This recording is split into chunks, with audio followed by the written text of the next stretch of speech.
Hello, it's Ileana here with my friend Hidalgo in Winter Wonderland. Behind me is by now Mud Wonderland again. I'm gonna see how this works with riding with him through the snow.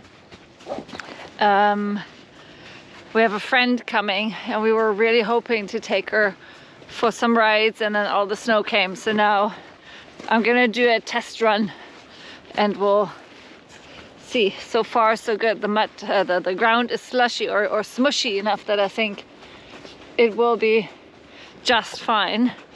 What I also have been wanting to do was 2 vlogs actually. One, when the snow first came, I was going to do a little bit of a vlog between me struggling and me trying to advise how we're gonna deal with the snow and the ice. And the other vlog that I've been wanting to do for a little while was to when Helios Harmony wasn't Helios Harmony yet, but still stress-free dressage at the very beginnings, and we tried to figure out what we wanted to do. We had a lot of people coming our way that wanted to ride our schoolmasters, and then they went home and said, but how do I find the right trainer at home? I'm just gonna go a bit slow here onto, how does it go? Yeah, all slush out. How do I find the right trainer at home? And we said, well, it's actually pretty easy. You need to ask them 2 questions. You need to say, how did you train your horse to piaffe? It was very much just about the dressage aspect. So how did you train your horse to piaffe, and can I please ride him? With the idea, there's many people out there, and there's nothing wrong with that, but there's many people out there that buy themselves a horse that can piaffe, and then they can apply the aid and the horse will piaffe. But it's a very different thing if you're going to somebody that has trained horses in piaffe and can explain to you how to do that, versus if you go to somebody that bought a horse that can piaffe and then puts you on top and cues that horse, and the horse piaffes, but it's not, you know, that person that put that piaffe in there. So the other question being, can I ride him or her? Because it doesn't help if I have these fantastic horses in the stall that can piaffe all day long under me and only me and nobody else, because then I am sort of missing a crucial part of being able to transmit the knowledge.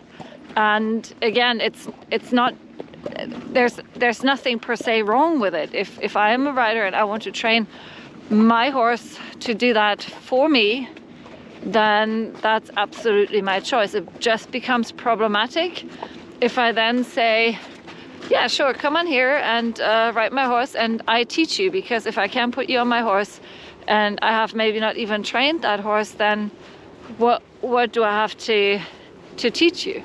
You know, if I can't explain it, or if I haven't taught it myself to my horse, how can I teach it to anybody else? So those were our sort of key questions.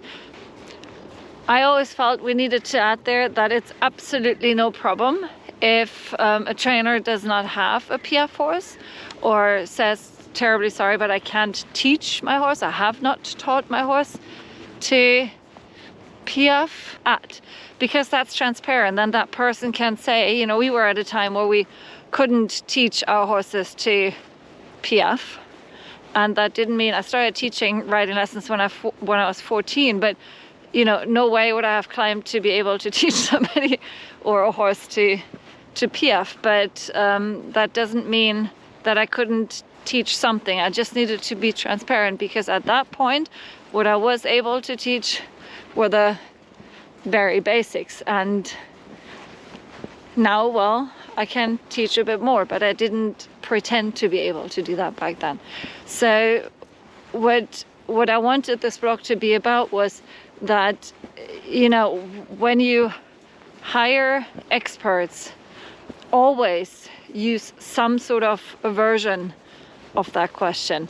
If you're looking for a dressage trainer, and you say, well, all I want to be able to ride is American second level, German L or something like that. And you find a trainer that, you know, rides higher than that and has trained the horses themselves and can possibly even, especially when it then comes to things like counter canter or maybe a flying change, put you onto those horses, then that's fine if they can't teach a piaffe or a passage. But if I want to learn piaffe or passage, don't go to the people that haven't done it themselves. For jumping, it's sort of totally obvious. There's no way in the world that anybody would want to learn to jump 1.30 meters, but goes to a trainer that him or herself jumps 90 centimeters. But with dressage, I guess it's a bit of a softer line, and there's more space for interpretation. And I think the same thing is for your vets, for your farriers, for your body workers, for everything else. It's so easy to claim that you can do it, but can you show it? Can you actually, do you have the horses to prove it? Do you know, for example, we have Brabon, who was given to us because he had messed up his front tendons and the previous owner didn't quite know how to rehab him. So we were fortunate enough to be able to get him, and we were able to rehab him. So I can show you the MRIs, I can show you where he started, I can show you where he is now. I think between those and various other horses that we had with difficulties, we can absolutely show that we have a track record of being able to rehab horses. We can show you the horses that piaffe, that passage, that jump, that do pirouettes. I just did a video in the snow with Boo without saddle and neck ring and doing levats and pirouettes underneath me. For every professional, I had an incredible vet back in Texas, and he said, you know, I don't understand it. I would never ask a 7-year-old to tutor my first grader. But we do it all the time. We don't quite dare maybe to ask, so where's your horse that I can see that you have rehabbed, that you have, you know, helped overcome symptoms of kissing spine, or where is the horse that you had that had really problems with lameness that is now doing well? Where is the horse that you have trained to do this or that? So I think we just need to, in other fields we would absolutely do it. And like I said, for jumping, it's a no-brainer. I don't know how it works in the Western world. I assume there's disciplines where it's super straightforward, where you can, you know, spot the people that really can do it, and others where it's a bit, you know, again, softer skill, like with dressage, and a softer border of what is doable, a less clear line of, you know, who can really do what. Where was I? But I feel we all need to stand up for ourselves, for our horses, and dare to ask that question. How have you trained your horse to piaffe, and can I ride it? Or whatever the equivalent question is that you should ask a professional that you're about to hire, to make sure that they really, really have this knowledge and this knowledge applied. Like I said, I had this cool vet in Texas. So he was not only a really down-to-earth horseman, he also competed in, I think it was the World Championships of team roping. So he was really good at his discipline, and because of that, because he rode himself, he was also you know, it was just all practical applied horsemanship for lamenesses, for everything. And I'm very fortunate right here now. I have found a similar type of vet, and similarly we had a chiropractor here that she also she was a vet, but also she was a very successful rider. So evaluate your relationships with your professionals have a look at what are their backgrounds. Really ask them those questions. I had questions with, oh look, there's a train track. There's still trees more or less down. Don't know if there's a train driving yet. We had a winter storm setting in. So evaluate all the questions, evaluate all the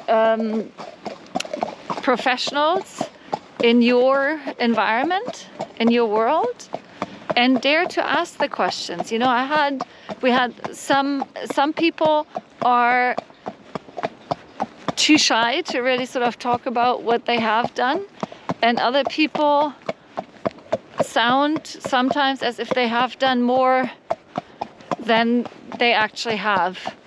And you sort of owe it to yourself and your horse to find out. So really think about, who are the professionals I'm taking advice from?